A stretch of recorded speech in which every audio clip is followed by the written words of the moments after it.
ఈరోజు మన యొక్క పాఠ్యభాగం ఏమిటంటే క్రీస్తు విరోధి ఎవరు అనేది. విరోధులు ఎవరు? గత భాగంలో మనం చూసాం క్రీస్తు శిలువకు శత్రువులు ఎవరు, క్రీస్తు విరోధి మరియు క్రీస్తు విరోధులు అనేటువంటి విషయాల్ని మనము పరిశుద్ధ గ్రంథంలో చదువుతాం. ప్రత్యేకించి క్రీస్తు విరోధి అనేటువంటి ఈ పదానికి ప్రపంచ క్రైస్తవ్యం అంత్యక్రీస్తు అని తెలుగు ప్రజలు నమ్మే పరిస్థితికి వచ్చారు. అంత్యక్రీస్తు ఆ పదం బైబిల్లో కనిపించదు. అంత్యక్రీస్తు వస్తాడట, అంత్యక్రీస్తు పాలన ఒకటి జరుగుతుందట, అంత్యక్రీస్తు ఏదేదో చేస్తాడంట అనేటువంటి అబద్ధపు బోధలు చాలా లోకంలో మరి నేను చిన్ననాటి నుంచి కూడా వింటున్నాను. అంత్యక్రీస్తుని గురించి, అంత్యక్రీస్తు పరిపాలన గురించి, అంత్యక్రీస్తు యొక్క బలత్కారాన్ని గూర్చి, అంత్యక్రీస్తు యొక్క ఏలుబడిలో విశ్వాసులైన వారు అగ్ని వంటి మహాశ్రమలు అనుభవిస్తారని, వాడేదో బలవంతంగా ముద్ర వేసేదో చేస్తాడనేటువంటి బోధలన్నిటినీ క్రైస్తవ్యంలో దాదాపుగా 80% మంది క్రైస్తవులు నమ్ముతారు. అంత్యక్రీస్తు వస్తాడని. ఇందుకు అంత్యక్రీస్తు అంటే అర్థమేమి? అంత్యక్రీస్తు అంటే అర్థమేమి? అంత్యకాలంలో వచ్చేవాడు అని, అంతేనా అంత్యక్రీస్తు అంటే? కాబట్టి ఆల్రెడీ ప్రభు అయిన క్రీస్తు వారు ఉండగా మరొక క్రీస్తు వస్తాడు. క్రీస్తు పేరిట యేసుప్రభు వారు చెప్పారు, నా పేరిట అనేకులు వచ్చి తామే క్రీస్తునని కూడా చెప్పుకుంటారు అని కూడా ప్రభువు చెప్పాడు. బహుశా అలాంటి భావాన్ని చదివిన వారు అంత్యక్రీస్తు అని పేరు పెట్టారేమో. వాస్తవానికి అంత్యక్రీస్తు అనే పదం మనకు బైబిల్లో కనిపించదు. కానీ ఇంగ్లీష్లో యాంటీ క్రైస్ట్ అంటే క్రీస్తు విరోధి అని భావం ఉంది. దానిని మెల్లగా మన వాళ్ళు అంత్యక్రీస్తు అని తెలుగులోని కలిపేసుకున్నారు. ఏదేమైనా మనం తెలుసుకోవలసినటువంటి విషయంపై సరైనటువంటి అవగాహన మనకి ఉండాలి. అంత్యక్రీస్తు కాదు, క్రీస్తు విరోధి లేక క్రీస్తుకు శత్రువులు ఎవరు, క్రీస్తు విరోధులు ఎవరు అనేటువంటి విషయాన్ని మనం తెలుసుకుంటున్నాం. ఇక్కడ క్రీస్తు ప్రభు యొక్క సంఘానికి, క్రైస్తవ్యానికి బయట నుంచి జరుగుతున్నటువంటి నష్టం కంటే ఎక్కువగా క్రైస్తవ్యంలోనే ఉన్నవారే ఎక్కువ నష్టాన్ని కలిగిస్తున్నారు. అది మొదటి శతాబ్దం నుంచి ఉన్నటువంటి విషయం. బయట నుంచి జరుగుతున్న దాడుల కంటే క్రైస్తవ్యంలోనే ఉంటూ నిజ క్రైస్తవ్యంపై దాడి జరుగుతున్న విధానం మహాభయంకరమైంది. క్రీస్తు యేసునందు సద్భక్తితో బ్రతుకును ఉద్దేశించు వారంతా హింస పొందుదురు అనే లేఖనాన్ని మనం చాలాసార్లు చదువుతున్నాం. ఆ భాగంలో చాలా వివరాలు తెలియజేశాను. ఎందుకంటే అబద్ధపు బోధ వలన మాత్రమే అపవాది వాని లక్ష్యాన్ని క్రైస్తవుల మీద సాధించగలుగుతున్నాడు. దేవుని పిల్లలను దేవుని పిల్లలుగా ఉంచాము, దేవుని ప్రజలుగానే ఉంచుతూ దేవుని ప్రజలనే భ్రమలో ఉంచి దేవునికి శత్రువులుగా మార్చేశాడు. అది మొదటి శతాబ్దం నుంచి జరుగుతున్నటువంటి విషయం. అపవాది పలు విధాలుగా క్రైస్తవ్యాన్ని నాశనం చేయటానికి చాలా ప్రయత్నాలు చేశాడు. యూద మతనాయకులను, మతస్థులను, మతం మీద ఆసక్తి కలిగిన వారందరినీ సమకూర్చుకున్నాడు. వారితో కలిపి లోకాధికారాన్ని కూడా తన చెప్పు చేతల్లో తెచ్చుకున్నాడు. మతాన్ని, యూదయ మతాన్ని మరియు అప్పుడు ఉన్నటువంటి రోమా సామ్రాజ్యాన్ని రెండింటినీ కలిపి కేవలం క్రైస్తవ్యానికి విరోధంగా మాత్రమే పనిచేశారు. భౌతికంగా క్రైస్తవ్యాన్ని హింసించారు. సంఘాన్ని చాలా విధాలుగా హింసించారు. సంఘంలో ఉన్న ప్రతి వ్యక్తిని వ్యక్తిగతంగా హింసించడానికి కూడా ప్లాన్ చేశాడు. అలా కూడా అపవాది ఏమీ సాధించలేక క్రైస్తవ్యం యొక్క విశ్వాసం ముందు, నిజ క్రైస్తవ్యం యొక్క త్యాగం ముందు అపవాది నిశ్చేష్టుడే నిలిచిపోయాడు, చేతకాని వాడుగా నిలిచిపోయాడు.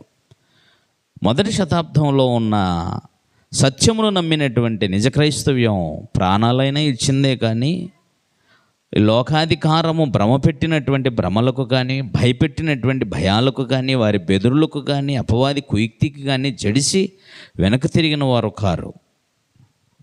అందుచేత అపవాది చేతగాని వాడుగా మిగిలిపోయి అన్ని విధాలుగా సంఘాన్ని భౌతికంగా హింసించి, వ్యక్తిగతంగా హింసించి, సంఘ సమూహముగా హింసించి చెదరగొట్టి, మతనాయకులను, రాజ్యాధికారాలను తన వశం చేసుకొని క్రైస్తవులు అయినందుకే హింసించే అంత భయంకరమైన చట్టాలను చేసి మొదటి శతాబ్దంలోని సంఘాన్ని పలు విధాలుగా హింసించినప్పటికీ క్రైస్తవ్యంలో ఉన్నటువంటి ధైర్యాన్ని, సాహసాన్ని, త్యాగాన్ని, విశ్వాసాన్ని చూసిన అపవాది చేతకాని వాడుగా మిగిలిపోయి వాడు ఎన్నుకున్నటువంటి మరొక మార్గమే అబద్ధపు బోధని ప్రజల్లోకి తీసుకొని రావటం.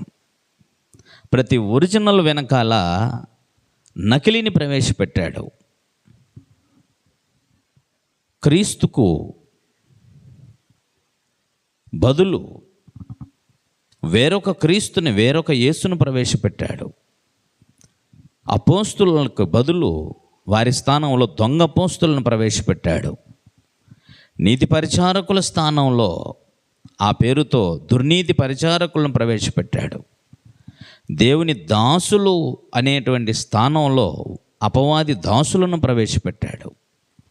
అంచేత ప్రజలలో అమాయకత్వం ఉన్నంతకాలం, ప్రజలలో గ్రంథాన్ని చదవాలనే చైతన్యం రానంత వరకు ప్రజలు మోసపోతూనే ఉంటారు. క్రీస్తు శకం 16వ శతాబ్దంలో రోమన్ క్యాథలిక్ మిషన్ అంటే ఆర్సిఎం ఆ దినాలలో ఆ భయంకరమైనటువంటి మతం చేసినటువంటి దురాఘాతాలు అంతా ఇంత కాదు. అందువలన ఆ కాలంలో ప్రతి మనిషి కూడా మూర్ఖంగా ఆ మత పెద్దలు చెప్పిన దాన్ని నమ్మి గుడ్డిగా వెళ్తున్నటువంటి కాలం. ఆ క్రమంలో చాలామంది జ్ఞానవంతులను కూడా మతస్థులు, రోమన్ క్యాథలిక్ మిషన్కి చెందిన వాళ్ళు, ఆర్సిఎం మతస్థులు ఏం చేశారంటే కొంతమంది శాస్త్రవేత్తలను కూడా, ఆ కాలంలో ఉన్న శాస్త్రవేత్తలను కూడా నిర్దాక్షిణ్యంగా చంపించారు, హింసించారు రకరకాల. ఎందుకంటే వీళ్ళు అనుకున్నది వాళ్ళు వ్యతిరేకంగా చెబుతున్నారనే కారణంతో హింసించారు. అప్పుడు ప్రజలలో చైతన్యం రావాలని కొంతమంది తత్వవేత్తలు ఏం చేశారంటే, ప్రజలకి చదువు అవసరం, చదువు లేకపోయినందు చేతనే ప్రజలు మూఢనమ్మకాల వైపు తిరుగుతున్నారు, గుడ్డిగా నమ్ముతున్నారు, మత ఛాందస్యవాదం పెరిగిపోయింది, మూర్ఖత్వం పెరిగిపోయింది, వాళ్ళు చెప్పిందల్లా నిజమనుకొని ప్రజలు నమ్ముతున్నారు అని తత్వవేత్తలు గుర్తించి ఆయా ప్రాంతాలలో బహిరంగ సభలు పెట్టి చదువు లేకపోవడం వలన జరుగుతున్నటువంటి అనర్థాలని, మూఢనమ్మకాలని ప్రజలకు విశదీకరించి తెలియజేసి 16వ శతాబ్దం నుంచే ఆ కాలానికి వివేక యుగం అని పేరు పెట్టారు.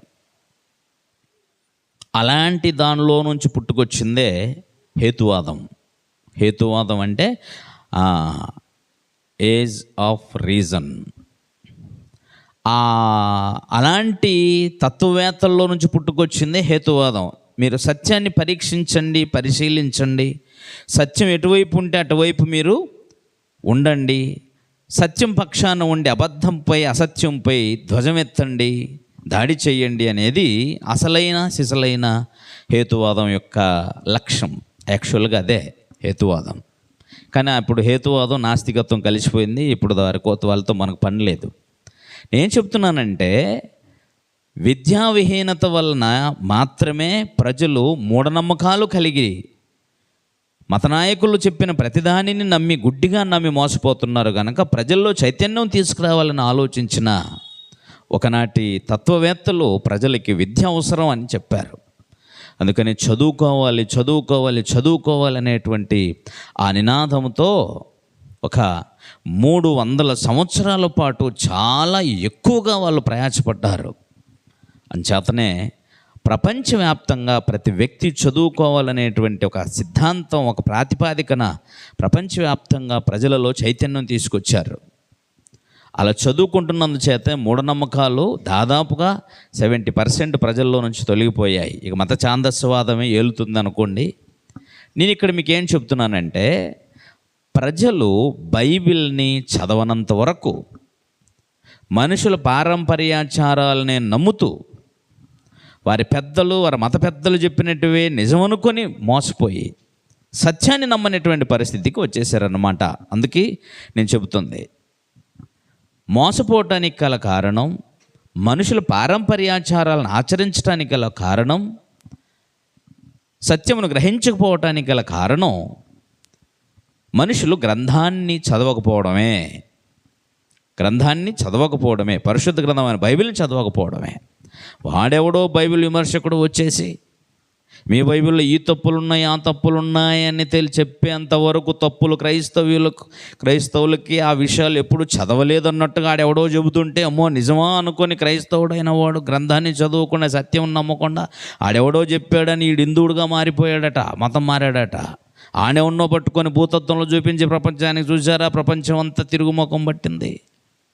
వాడేదో పిచ్చి కేకలు, పిచ్చి ప్రేలాపనలు పేలుతూ ఉంటారు. నేనేం చెప్తున్నానంటే, అపవాది బోధను మార్చటానికి, ప్రజలను అసత్యం వైపు నడిపించటానికి, భిన్నమైన బోధ వైపు నడిపించటానికి వాని బోధకులని, వాడి అనుచరులను, వాడి అపోస్తులని, అపవాది యొక్క అపోస్తులు, అపవాది యొక్క బోధకులు, అపవాది యొక్క ప్రవక్తలు, అపవాది యొక్క సేవకులు, అపవాది యొక్క దాసులు క్రైస్తవ్యంలోనికి పంపించేశాడు. వాళ్ళు కూడా గ్రంథాన్ని చదవకుండా వారి మనోనేత్రాలు మూసేసి సత్యాన్ని నేర్చుకునే అవకాశం లేకుండా చేసి క్రైస్తవ్యాన్ని అంతటిని కలుషితం చేసేసాడు. ఇప్పుడు ఏది సత్యమో ఏది అసత్యమో తెలుసుకోలేని పరిస్థితిని కల్పించి పెట్టాడు. అందుకని అలాగ పుట్టిందే అంత్యక్రీస్తు అనేటువంటి పదం కూడా. అంత్యక్రీస్తు అన్న పదం బైబిల్లో లేదురా బాబు అని చెబితే అప్పటి వరకు మన వాళ్ళకి తెలియదు. నిజమా? ఏదేంటి బైబిల్లో లేదంటాడు చూడండి. నిజంగా ఒకసారి మాట్లాడితే ఆ పదమే లేదంటే బైబిల్లో, అంత లేనిదే మా పెద్దోళ్ళు చెప్పుంటారా అని అన్నారు నాతో. పోనీ మీరు లైఫ్ టైం చూసుకోండి, తెలుగు బైబిల్లో మీకు ఎక్కడైనా అంత్యక్రీస్తు అన్న పదం ఉంటే చూపించండి అని అన్నాను. ఎందుకంటే లేని పదం ప్రజలు ఎవరో చెబితే, పెద్దలు ఎవరో చెబితే దాన్ని పట్టుకొని వేలాడుతున్నారు, దానికోసం మాట్లాడుతున్నారు. కనుక మీకు చాలా విషయాలు తెలియాలా, అర్థమవుతుందా? అంత్యక్రీస్తు అని ఎవరైనా మాట్లాడితే ఏం చేస్తారు? నమ్ముతారా నమ్మరా? నమ్ముతారా నమ్మరా? అంత్యక్రీస్తు వస్తాడు, 666 ముద్ర వేసేస్తాడు, అంత్యక్రీస్తు వస్తాడు, మిమ్మల్ని బలవంతంగా సంహరిస్తాడు, అంత్యక్రీస్తు వస్తాడు, మిమ్మల్ని యేసుప్రభు వారు నమ్మితే విశ్వాసులై ఉంటే చంపేస్తాడు, ఇలాంటి చట్టం చేస్తారు, చేతి మీద మోఖం మీద ముద్ర వేసేస్తాడు, అలాంటి పదాలు చెప్పేస్తే నమ్ముతారా? అసలు అంత్యక్రీస్తు అనేవాడే లేడు అనేటువంటి విషయం చెబుతుంటే గ్రంథం, అతను వచ్చి ఏదో చేసేస్తాడనేటువంటి ఆలోచన ఎంత భయంకరమైంది. ఒక పాట ఉంటుందండి, అందుకని ఆ చరణాన్ని మిస్ చేసి పాడమని చెప్తాను. ఇది రక్షణ కృపకాలం, ప్రభు కడబూరా సమయం, ఇక ఆలస్యం లేదుగా, మనసు మార్చుకో నీవిక. ఆ పాటలో చివరి చరణం ఇలా ఉంటుంది, అంత్యక్రీస్తు పాలన అనేటువంటి దానితో చివరి చరణం ఉంటుంది. కాబట్టి ఇలాంటి అబద్ధాలను నమ్మేసి పాటలు కూడా కట్టేశారు, నమ్మేస్తున్నాయి. ఇప్పుడు ఆ పాట తప్పు ఆ చరణం వదిలేయండి అని అంటే ఇప్పుడు అంతకాలం పాడిన వాళ్ళు వదిలేస్తారా? నీ మొఖం, నువ్వు, నీ జ్ఞానం, నీ చదువు, నోరుమి, పెద్దోళ్ళు అంతలేంది రాస్తారా అని అంటారు అంతే. ఓకే, కాబట్టి దీని అంతటి గల కారణం అపవాది అబద్ధ బోధకులని మొదటి శతాబ్దం నుంచే క్రైస్తవంలోనికి పంపించింది. వాడి యుద్ధం, వాడికున్న మార్గం, క్రైస్తవ్యాన్ని, దేవుని పిల్లల్ని జయించటానికి వాడికున్న ఒకే ఒక్క మార్గం ఏంటిదో తెలుసా? క్రైస్తవ్యానికి అబద్ధపు బోధన పరిచయం చేసి వారిని దేవునికి కాకుండా చేయడమే. అంతకుమించి వాడికి వేరే పని లేదు, వేరే లక్ష్యమే లేదు. అంత్యక్రీస్తు అనేటువంటి మాట తప్పు, అది బైబిల్లో లేని పదం. మొదటి విషయం, యాంటీ క్రైస్ట్, క్రీస్తు విరోధి. ఇప్పుడు క్రీస్తు విరోధులు ఎవరు అనేది మన పాఠం కనుక ఇప్పుడు జాగ్రత్తగా చూద్దాం. విషయం చిన్నదే కానీ భావం గొప్పదే. ఓకేనా? నేర్చుకుందాం. యోహాను రాసిన మొదటి పత్రికలో, యోహాను రాసిన మొదటి పత్రికలో 2వ అధ్యాయంలో, యోహాను రాసిన మొదటి పత్రికలోని 2వ అధ్యాయంలో 18వ వచనం నుంచి చదువుతున్నాను, చూడండి. 18, చిన్నపిల్లలారా, ఇది కడవరి గడియ, క్రీస్తు విరోధి వచ్చునని వింటిరి కదా. ప్రభువు చెప్పాడు, క్రీస్తు విరోధి వస్తాడు అనే మాట మీరు విన్నారు కదా. అపోస్తులు కూడా చెప్పారు, క్రీస్తు విరోధి వచ్చునని మీరు విన్నారు కదా. అయితే ఇప్పుడు అనేకులైన క్రీస్తు విరోధులు బయలుదేరి ఉన్నారు అన్నాడు. అనేకులైన క్రీస్తు విరోధులు, కొందరు అనేకుల క్రీస్తు శిలువకు శత్రువులు ఎవరు అనే దాంట్లో కూడా చెప్పాను. అనేకులైన వారు క్రీస్తు శిలువకు శత్రువులుగా అనేకులు. ఆ దినమందు కూడా, తీర్పు దినము రోజు కూడా, మేము నీ నామమును చెప్పుకున్నాం, నీ నామను ప్రకటించాము, నీ నామను అవి చేసాం, ఇవి చేసాం చెప్పేవాళ్ళు కూడా అనేకులే. ఇప్పుడు క్రీస్తు విరోధులు కూడా ఎంతమందట? అనేకులు, అంటే లెక్క పెట్టలేనంతమంది అని. 50% ఎక్కువే అని అర్థమైందా? అనేకులైన క్రీస్తు విరోధులు బయలుదేరి ఉన్నారు. ఇది కడవరి గడియ అని దీని చేత తెలుసుకొనిచున్నాం. అని చివరి దశలోకి వచ్చేసాం అనే విషయం మనకు అర్థమైపోతుంది అని అంటున్నాడు యోహాను గారు. ఇది మొదటి శతాబ్దంలోనే, ఇది చివరి దినాల్లో కనబడిపోతున్నాయి, చివరి గంటల్లో ఉన్నట్లుగా అనిపిస్తుంది. గడియ అంటే గంట, 1 hour అని అర్థం అన్నమాట. హవర్ అర్థమైందా?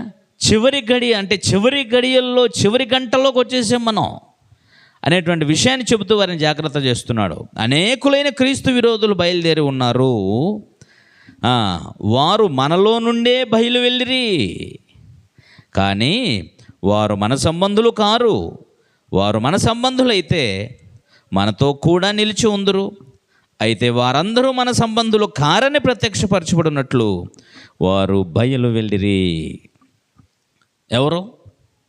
వారు మన సంబంధులు కారు. ఈ మాట అందరూ అంటారు. ఆయా మత శాఖలు, అంటే ఆయా పేర్లతో పిలువబడుతున్న సంఘాలు ఉన్నాయి కదా, సంస్థలు ఉన్నాయి కదా. కాబట్టి ఆ సంఘంలో నుంచి ఏ వ్యక్తి అయినా బయటికి వెళ్ళిపోయాడు అనుకోండి, ఆ వ్యక్తి కోసం ఆ సంఘ సేవకుడు ఏం చెబుతాడు? ఇదిగో ఇదే వచ్చినాన్ని ఎత్తుకొని చూపిస్తారు. వారు మన సంబంధులు కారు, కాబట్టి వాళ్ళు మనలో నుంచి బయలు వెళ్ళిరి. మనలోంచి బయలుదేరిన వాళ్ళు ఎవరు? క్రీస్తు విరోధులు అని చెప్పేసి ప్రకటన చేసి వారిని మొత్తం వారి మీద ప్రాపగాండా సృష్టించి వారి మీద లేనిపోనివన్నీ ప్రచారం చేస్తూ ఉంటారు. ఇది మనలో నుండి బయలు వెళ్ళిరంటే ఎవరి కోసం చెప్తారు? మనలో నుండి బయలు వెళ్ళిరంటే ఎవరి కోసం చెప్తారు అంటున్నా? ఎవరు? మనలో ఉండినంటే మన సంఘంలో నుంచేనా, లేకపోతే వాళ్ళ సంఘంలో నుంచేనా, లేకపోతే ఇంకొక సంఘంలో నుంచి ఇంకో సంఘంలో నుంచేనా? అదేంటి మనలో నుండి బయలు వెళ్ళిరు అంటుంది ఎవరు అక్కడ? మనలో నుండే బయలు వెళ్ళిరు అని అంటుంది ఎవరు? మన అనే పదం మాట్లాడుతుంది ఎవరు? ఈ పత్రికను రాస్తున్న యోహాను గారు. మనలో నుండి బయలుదేరి కానీ వారు మన సంబంధులు కారని బయలుపరచబడినట్లు మనలోంచి బయటికి వెళ్ళిపోయారు. మనలో నుంచి అని అంటే అపోస్తుల బోధలో నుండి బయటికి వెళ్ళిపోయారు అని అర్థమైందా? ఆ బోధలో నుంచి, ఆ సత్యంలో నుంచి చాలామంది బయటికి వెళ్ళిపోయారు అని. చదువుతాం ఇంకేమంటున్నాడు. అయితే మీరు పరిశుద్ధిని వలన అభిషేకం పొందిన వారు కనుక సమస్తమును ఎరుగుదురు. మీరు సత్యం ఎరుగని వారైనందున నేను రాయలేదు, కానీ మీరు దాన్ని ఎరిగి ఉన్నందున ఏ అబద్ధమును సత్య సంబంధమైనది కాదని ఎరిగి ఉన్నందున మీకు రాయచున్నాను. ఏ అబద్ధమును సత్య సంబంధమైంది కాదు. ఆయన ఏం చెప్తున్నాడంటే ఒకటే నిజమై ఉంటుందని అంటున్నాడు ఆయన. రెండు నిజమై ఉండో. ఏ అబద్ధమో సత్య సంబంధమైనది అయితే సత్యం ఉంటుంది, లేకపోతే అబద్ధం ఉంటుంది, అంతే. అర్థమైందా లేదు మీకు? సత్యమా అసత్యమా అంతే, రెండే ఉంటాయి. కలిపి సమాధానాలు ఉండవు, రకరకాల భావాలు ఉండవు. అంచేత ఇక్కడ ఏం చెప్తున్నాడో చూడండి. 22వ వచనంలో యేసు క్రీస్తు కాడని చెప్పువాడు తప్ప ఎవడు అబద్ధికుడు? ఆయన ఏం చెప్తాడు? ఏ అబద్ధమును సత్య సంబంధమైంది కాదని ఎరుగుదాం కదా అన్నాడు. ఏ అబద్ధమును అంటే ఇప్పుడు అబద్ధికుడు ఎవడు అనే దాన్ని చెప్పాలనుకున్నాడు ఆయన. అబద్ధికుడు ఎవడు? యేసు కామ ఉంచుండి అక్కడ, అంటే కలిపి చదవకూడదని. యేసు క్రీస్తు కాడని చెప్పువాడు తప్ప ఎవడబద్ధికుడు అన్నాడు. అబద్ధికుడు ఎవడో ఇక్కడ? సత్య సంబంధి కానివాడెవడు ఇక్కడ? యేసు క్రీస్తు కాడని చెప్పువాడు అంటే యేసు అనేటువంటి ఆయనే క్రీస్తు కాడు అని చెప్పేవాడే అబద్ధికుడు అన్నాడు. ఇంతకు యేసు క్రీస్తు కాడు అనటం ఏంటి? యేసు అంటే రక్షకుడు, నజరేయుడైన యేసు అనేటువంటి భేదం అందరికీ తెలుసు. ఆ పేరు, ఆ పరిచయం అందరికీ తెలుసు. కానీ ఆయనే క్రీస్తు అనేటువంటి పదం చాలామందికి అర్థం కావడం లేదు. యేసే క్రీస్తై ఉన్నాడు అంటున్నాడు. క్రీస్తై ఉండటం ఏంటి? యేసే క్రీస్తు అంటే యేసు అంటే నజరేయుడైన యేసు, మరియ కుమారుడైన యేసు, యోసేపు కుమారుడు అనబడిన యేసు. ఇలాగ అందరికీ తెలుసు ఆయన రక్షకుడనే తెలుసు. కానీ ఆయనే క్రీస్తు అనే విషయం ఎంతమంది గ్రహించగలిగారు? యేసు క్రీస్తు కాడని చెప్పువాడు తప్ప ఎవడబద్ధికుడు అంటే యేసు క్రీస్తు కాడంటాం ఏంటి? ఇంత క్రీస్తు అంటే అర్థం ఏంటి? అది ఇప్పుడు సమస్య అంతా ఏమిటంటే తెలుగులో క్రీస్తు అని రాయడం వల్ల వచ్చిన సమస్య అది. భాష అర్థం చెప్పండి మీకు. హల్లెలూయా అనగానే అందరూ ఏమన్నారు? హల్లెలూయా అన్నారు ప్రజలంతా. దాని అర్థం చెప్పనా? హల్లెలూయా అని నేను మాట్లాడకుండా ఆ పదానికి ప్రకటన గ్రంథం 19వ అధ్యాయం 1-3 వచనాల్లో అక్కడ ప్రభువుని స్తుతించుడి లేక దేవుని స్తుతించుడి అని రాయబడిన చోట పుట్నోట్ నంబర్ 1 వేసి కింద దానికి అర్థం చెప్పాడు, హల్లెలూయా అని. అర్థమైందా? దాన్ని హల్లెలూయా అన్న దానికి తెలుగులో ఏం రాయబడింది అక్కడ? ప్రభువుని స్తుతించుడి. ఆ కింద వచనాలకి పోయి దేవుని స్తుతించుడి అని. నేను ఇప్పుడు దేవుని స్తుతించుడి అని మీతో చెప్పాను అనుకోండి, మీరేం చేస్తారు? ఇప్పుడు సైలెంట్గా ఉంటారు, లేకపోతే దేవానికి స్తోత్రం కలుగును గాక లేక దేవునికి స్తోత్రం కలుగును గాక అన్న అంటారు, అంతే కదా. అదే నేను హల్లెలూయా అంటే ప్రజలు ఏమంటారు? హల్లెలూయా అంటారు. ఇక్కడ సమస్య ఏమి చెప్పండి? ప్రాబ్లం ఏంటి? హల్లెలూయా అనే దానికి అర్థం తెలిసి ఉంటే వాళ్ళు తిరిగి హల్లెలూయా అని చెప్పరు, దానికి సమాధానం చెప్తారు. హల్లెలూయా అన్నది అక్కడ ఆర్డర్, ఆజ్ఞాపిస్తున్నారు, మీరు ప్రభువుని స్తుతించండి అని. ప్రభువుని స్తుతించుడి అని చెప్పినప్పుడు నేనైతే తెలుగులో హల్లెలూయా అని మూల భాషలో అనకుండా దేవుని స్తుతించుడి అని నేను చేయబెట్టాను, చేయెత్తి దేవుని స్తుతించుడి అని అన్నాను అనుకో, మీరందరూ ఏం చేస్తారు?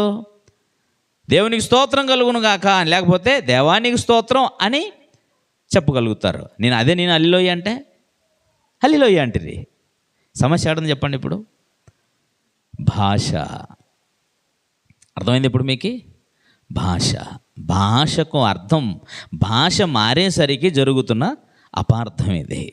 అందువలన ఇప్పుడు క్రీస్తు యేసే క్రీస్తయున్నాడని నమ్మని వాడే అబద్ధికుడు.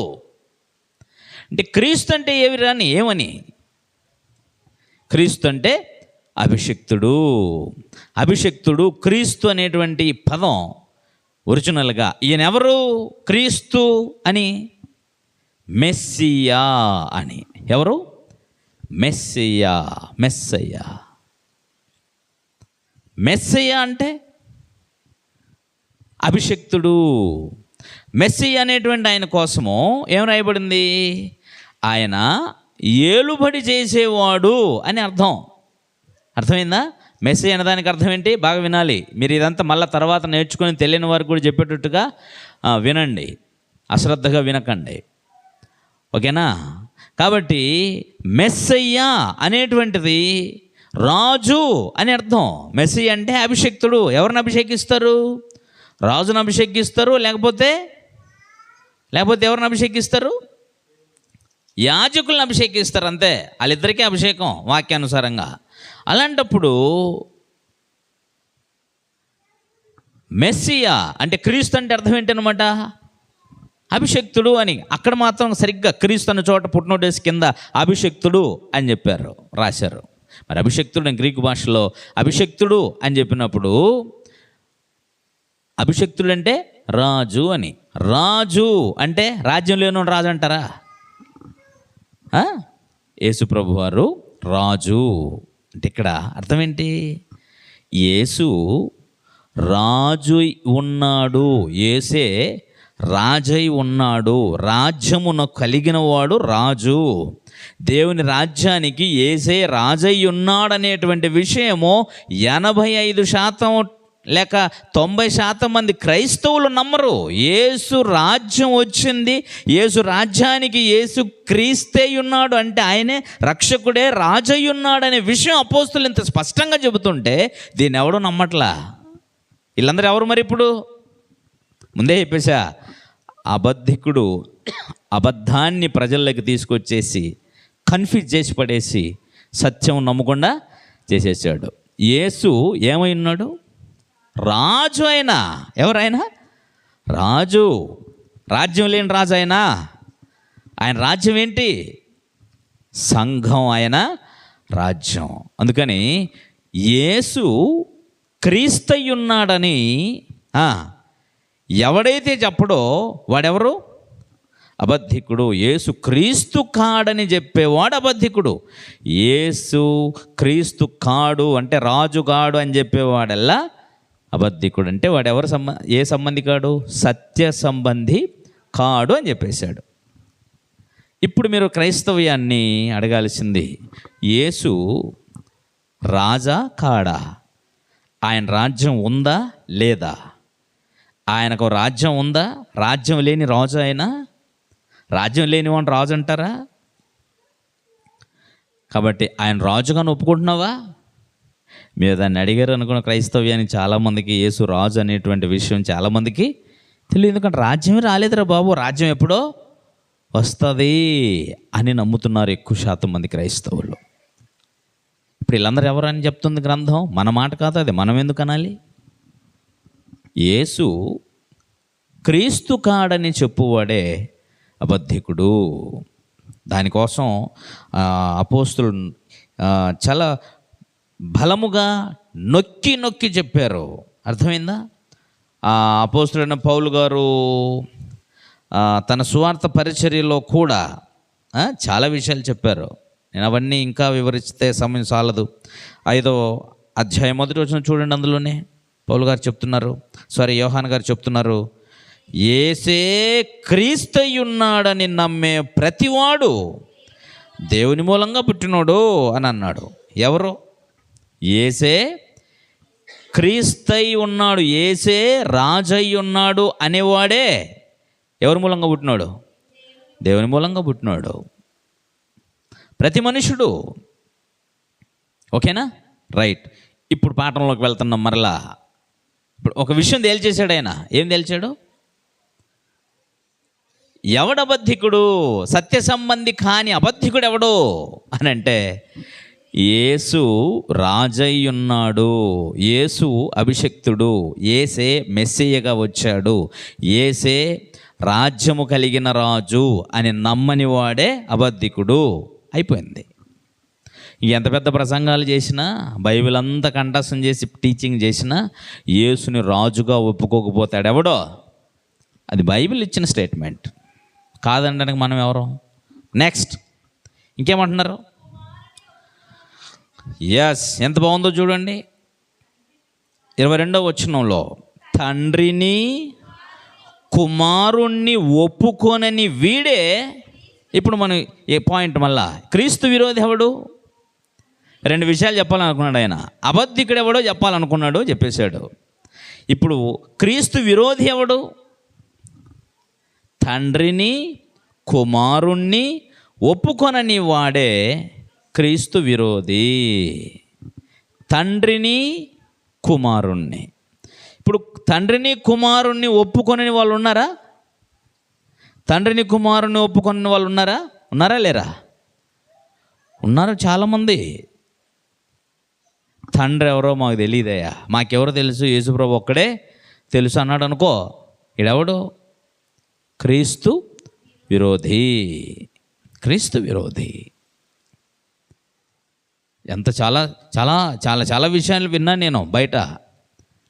యెహోవా ఎవరోనయ్యా మాకు తెలీదు, మాకు మాత్రం యేసుప్రభు ఒక్కడే, కాబట్టి ఆయనే మా దేవుడు, ఆయనే మా తండ్రి, ఆయనే యెహోవా అనుకుంటాం, ఆయనే సమస్తం ఆయనే, అంతే. మాకెవరో తండ్రి ఎవరో మాకు తెలియదు అని అంటే ఎక్కడికి పోతాడు? వీడు నరకానికి పోతాడు, అంతే. ఏం డౌట్ లేదు అందులో.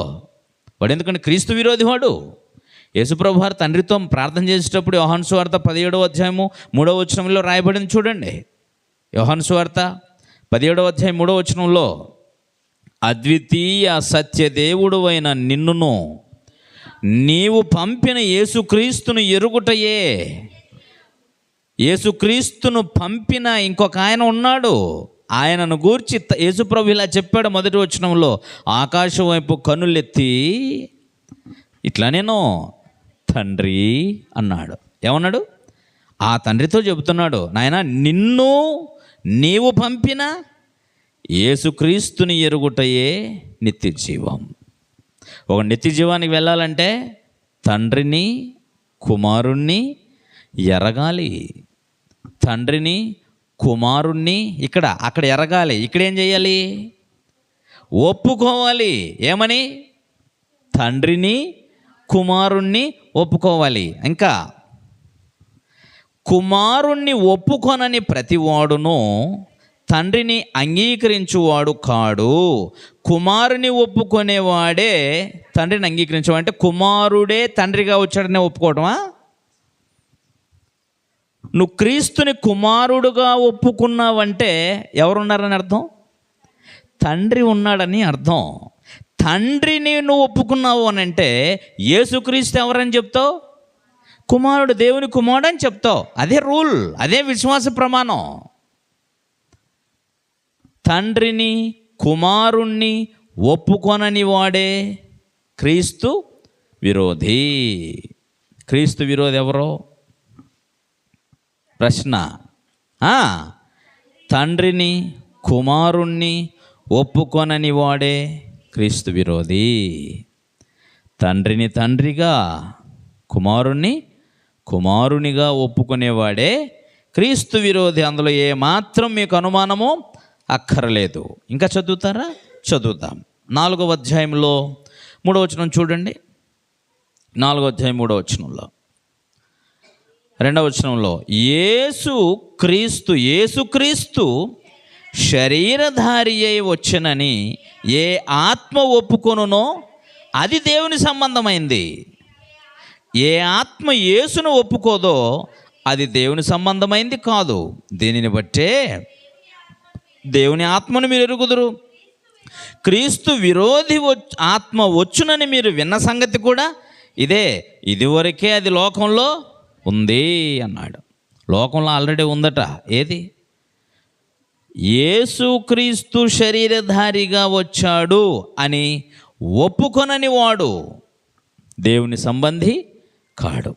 అంటే వాళ్ళకి యోహాను గారి సందేశము రాస్తున్న సందర్భంలో వారికి బాగా వినండి, వారికి యెహోవా దేవుడు మాత్రమే తెలుసు. మేము ఆయన మాత్రమే ఒప్పుకుంటాం, ఈయన ఎవరో మాకు తెలీదు, మాకు వద్దు అనేటువంటి ఒక మత ఉన్మాదంలో ఉన్నటువంటి యూదులను ఉద్దేశించి చెబుతున్నాడు. మీరు దేవుని సంబంధిగా ఉండాలి అని అంటే యేసుక్రీస్తే శరీరధారిగా వచ్చాడు అని మీరు ఒప్పుకోండి అన్నాడు. అందుకని ఆయన యోహాను గారు ప్రారంభంలోనే ఆ యూదులకు చెప్పేటప్పుడే ఆది యందు వాక్యముండెను అంటే ఆయన ఆది నుంచి ఉన్నవాడేరా బాబు, దేవుని యొద్ద ఉన్నవాడేరా బాబు, ఆయన జీవమై ఉన్నవాడు, వెలుగై ఉన్నవాడు, ఆత్మయై ఉన్నవాడు, దేవుని యొద్ద వాక్యముగా ఉన్నవాడు, దేవుడుగా పిలువబడినవాడు. ఆయన వచ్చాడు. తండ్రి యొద్ద నుంచి వచ్చినవాడు తండ్రి యొద్ద ఉన్నవాడు శరీరాన్ని ధరించుకొని వచ్చాడని మీరు నమ్మాలి అని వాళ్ళకి చెప్పాడు. ఎవరికి? యూదులకి. ఇప్పుడు క్రైస్తవులందరికీ ఎవరు? యేసుప్రభు నమ్ముతున్నారు. యేసుప్రభు వారు అప్పుడేమో యెహోవా దేవుని మాత్రం ఒప్పుకుంటాం, యేసును ఒప్పుకోమన్నారు వాళ్ళు. ఈ రోజుల్లో యేసును మాత్రమే ఒప్పుకుంటాం, తండ్రిని ఒప్పుకోమని వీళ్ళు. మొత్తానికి వీళ్ళందరూ కలిసి ఒకే తప్పు మార్గంలో ఎంత భయంకరమో చూడండి. అర్థమవుతుందా మీకు? గ్రహించండి, సత్యం మీద గ్రహించండి. కనుక క్రీస్తు విరోధి ఎవరు అంటే తండ్రిని కుమారుణ్ణి ఒప్పుకొనివాడు. రెండవది యేసుక్రీస్తు శరీరధారి అయి వచ్చనని ఒప్పుకొని. ఇప్పుడు ఈ తరంలో ఉన్న వీళ్ళకి ఏం చెప్పాలనంటే యెహోవా దేవుడే శరీరధారిగా వచ్చాడని ఎవరైతే మాట్లాడతారో వీళ్ళందరూ కూడా ఎవరు? క్రీస్తు విరోధులు. మన పాఠం ఏంటి? అందుకని యేసుక్రీస్తు శరీరధారి అయి వచ్చునని ఒప్పుకొనని వాడు క్రీస్తు విరోధి, వాడు దేవుని సంబంధి కాడు. మరి యేసుక్రీస్తు శరీరధారి అయి వచ్చాడని ఒప్పుకోకుండా ఏం ఒప్పుకుంటారు మరి ఈ తరంలో ఉన్న వాళ్ళు? యెహోవా దేవుడే యేసుక్రీస్తుగా వచ్చాడని నమ్ముకునే పరిస్థితికి వచ్చారు. చూసారా? ఇది తప్పు. యెహోవా దేవుడే యేసుక్రీస్తుగా వచ్చాడు అని ఎవడైతే చెప్తుంటారో ఒప్పుకుంటుంటారో అంటే యెహోవా దేవుడే యేసుక్రీస్తుగా వచ్చాడు, యెహోవా దేవుడే యేసుక్రీస్తుగా శరీరం ధరించుకొని వచ్చాడు అని చెప్పే వాళ్ళందరూ ఎవరి విరోధులు? క్రీస్తు విరోధులు. పైగా ఇంకెవరు? వారు దేవుని సంబంధులు కారు. మరెవరు? క్రీస్తు విరోధి ఆత్మ సంబంధులలో అన్నాడు. అంతే. అర్థమైందా? ఇంకా చదువుదామా?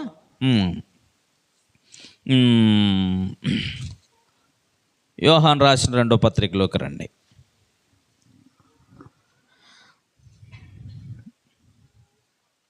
యోహాను రాసిన 2వ పత్రికలో ఒకే అధ్యాయం ఉంటుంది. 7వ వచనాన్ని చదువుదాం.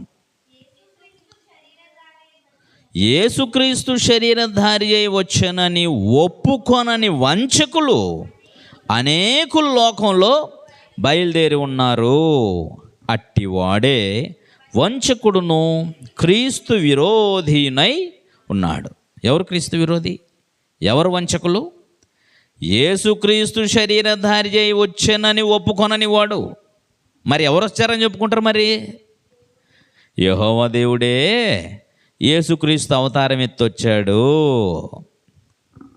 ఏమండి, ఆయన అవతారాలు ఎత్తాల్సిన అవసరం ఉందంటారా? ఆయన ఎవరన్నా అడుగుతారంటే ఈ అవతారం ఎత్తుకుండా మా మధ్యలోనికి అవతారం అంటే రూపం మార్చుకొని మరో అవతారం వేసుకుని రా అని చెప్పేసి ఎవరన్నా అడగాల ఆయన్ని?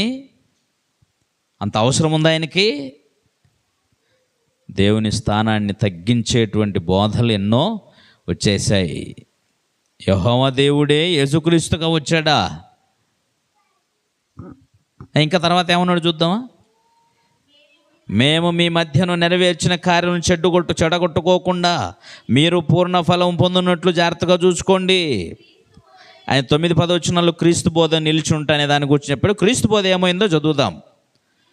క్రీస్తు బోధ యందు నిలిచి ఉండక దానిని విడిచి ముందుకు సాగు ప్రతి వాడును దేవుణ్ణి అంగీకరింపని వాడు. మరలా క్రీస్తు బోధ యందు నిలిచి ఉండక దానిని విడిచి ముందుకు సాగే ప్రతివాడును దేవుని అంగీకరించేవాడు కాడు. అంటే క్రీస్తు బోధను విడిచిపోవడం అంటే ఏంటో చెప్తున్నాడు కింద చూడండి. ఆ బోధ యందు అంటే క్రీస్తు బోధ యందు నిలిచి ఉండువాడు తండ్రిని కుమారుణ్ణి అంగీకరిస్తాడు. తండ్రే కుమారుడుగా వచ్చాడని కాదు, తండ్రిని కుమారుణ్ణి అంగీకరిస్తాడు. కుమారుణ్ణి తండ్రిగా అంగీకరిస్తాడని కాదు. అర్థమైందా?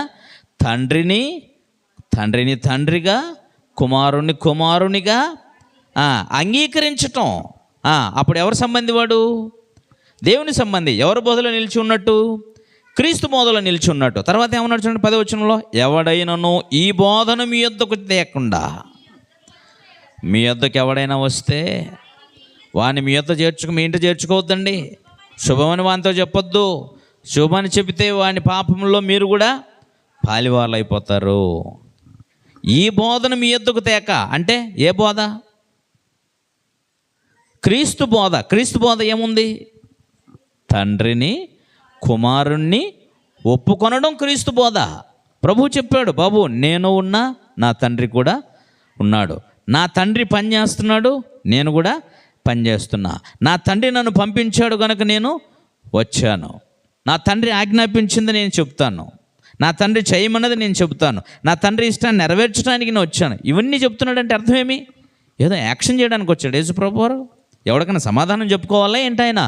ఇలాంటి అవతారం ఎత్తి వేరే విషయాలు వేయటానికి యేసుప్రభు వారి యొక్క ఔన్నత్యాన్ని తగ్గించి గ్రంథ ప్రామాణికతను మరిపించి ప్రజల అక్రమార్గాన్ని తీసుకెళ్లేటువంటి బోధలు, దుర్బోధలు మొదటి శతాబ్దం నుంచే వచ్చాయని మొదటి శతాబ్దం నుంచే వేయిస్తున్నటువంటి కేకది. ఏ కేక? తండ్రిని కుమారుణ్ణి ఒప్పుకొనని వాడు క్రీస్తు విరోధి. యేసు క్రీస్తు కాడు అని చెప్పేవాడు అబద్ధికుడు. ఎంత స్పష్టంగా వ్రాయించాడండి బైబిల్లో.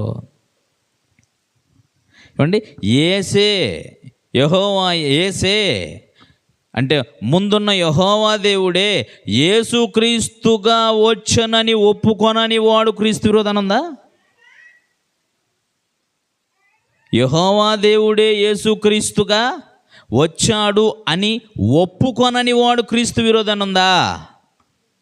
యేసుక్రీస్తు శరీరధారి అయి వచ్చాడని ఉందే తప్ప యెహోవా దేవుడు యేసుక్రీస్తుగా శరీరధారిగా వచ్చాడని లేదు కదా. క్రీస్తునే తండ్రిగా ఒప్పుకొనని వాడు క్రీస్తు విరోధి అని ఉందా? క్రీస్తుని కుమారునుగా ఒప్పుకునేవాడు దేవుని సంబంధి. క్రీస్తును దేవుని కుమారుడు కాడని చెప్పేవాడే అపవాది సంబంధి. ఎంత చక్కగా చెప్పాడు చూడండి. చదువుతారా? 5వ అధ్యాయం యోహాను రాసిన మొదటి పత్రికలో 5వ అధ్యాయము 3వ వచనం 4వ వచనం చదువుదాం. దేవుని మూలంగా పుట్టిన వారందరూ లోకాన్ని జయించుదురు. లోకాన్ని జయించిన విజయం మన విశ్వాసమే. యేసు దేవుని కుమారుడని నమ్మువాడు తప్ప లోకాన్ని జయించేవాడెవడు అన్నాడు. అంటే లోకాన్ని జయించాలంటే నువ్వు యేసుక్రీస్తుని ఏమని నమ్మాలట? ఏం చెప్తున్నా అర్థమైందా? అంగీకరించటం, నమ్మడం, ఒప్పుకోవడం. నీ నమ్మటం, నీ అంగీకారంలో కానీ, నీ నమ్మకం, నీ విశ్వాసంలో కానీ, నీ ఒప్పుకోలు కానీ ఏమై ఉండాలి? తండ్రిని తండ్రిగా, యేసుని దేవుని కుమారుడైన క్రీస్తుగా ఒప్పుకోవాలి. ఇంకా తండ్రిని తండ్రిగా, యేసుక్రీస్తుని దేవుని రాజ్యపు రాజుగా ఒప్పుకోవాలి. ఇది చెప్తుంది గ్రంథం. దీనికి వేరు వేరు అపార్థాలు కల్పించి కల్పనా కథలతో ప్రజల్ని మార్చడం కుదరదు. అది దేవుడు అంగీకరించడు. ఎవరైనా సరే దేవుని వాక్యపు హద్దులు దాటి ఎవరైనా మాట్లాడుతుంటే అట్టే మీకు తెలిసిపోవాలా, ఇక్కడ మన సహోదరులు హద్దులు దాటుతున్నారు అని. ఇక్కడ వారు వాక్యానికి భిన్నమైన దానిని బోధిస్తున్నారు అని, వీరు వాక్యానికి విరోధంగా ప్రజల్ని తీసుకెళ్తున్నారు అనే విషయాలు మీకు అర్థమైపోవాలా. ఎవరితో డిబేట్ అవసరంలా, మనకెందుకు?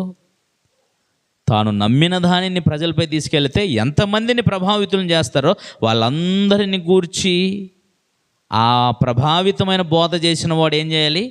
లెక్క చెప్పాలి. అలాంటి బోధలకు పల్టి బోల్తాబడిన ప్రతివాడు కూడా దేవునికి లెక్క చెప్పుకోవాలి. మరి ఇదేంటి? యేసును కుమారుడుగా, తండ్రిని తండ్రిగా ఒప్పుకోవాలి, విశ్వసించాలి, నమ్మాలి అని చెబుతున్న లేఖనాలను ఎత్తేస్తావా? ఎత్తేసే వచనాలు కాదు కదా అవి. కనుక ఈ విషయాన్ని జాగ్రత్తగా మీరు గ్రహించాలి. ఇప్పుడు చెప్పండి, క్రీస్తు విరోధులు ఎవరు? ఎస్, తండ్రిని కుమారుణ్ణి ఒప్పుకొనని వాడు, తండ్రిని తండ్రిగా కుమారుని కుమారునిగా విశ్వసించని వాడు క్రీస్తు విరోధి. యేసుక్రీస్తు శరీరధారిగా వచ్చాడని నమ్మని వాడు క్రీస్తు విరోధి. యెహోవా దేవుడే యేసుక్రీస్తుగా వచ్చాడు అనేవాడు క్రీస్తు విరోధి. తండ్రిని తండ్రిగా కుమారుని కుమారుని ఒప్పుకునేవాడు దేవుని కుమారుడు, దేవుని సంబంధి. నువ్వు ఎవరి సంబంధి? ఈ విషయాలు స్పష్టంగా తెలుసుకున్నవారై అబద్ధపు బోధల విషయాల్లో జాగరూకత కలిగి ఉండాలి. మీరు నమ్ముతున్న బైబిల్లో ఉన్నది నమ్మారా? ఏమైనా కలిపితేమని చెప్పేశారా? బైబిల్లో ఉన్న ఆధారాలను నమ్మండి. మీ బైబిల్లో ఉన్న ఆధారాలు అవి. ఇంకొక భావాన్ని చెప్పడానికి ఉద్దేశించలేదు అక్కడ. ప్రభు చాలా స్పష్టంగా చెప్పాడు, నా తండ్రి ఉన్నాడు, నేను కూడా తండ్రిని తండ్రిగా ఒప్పుకో. నేనే తండ్రి అని యేసుప్రభు వారు ఎప్పుడు చెప్పలేదే. నేనే తండ్రిని అని యేసుప్రభు వారు ఎప్పుడు చెప్పలేదు.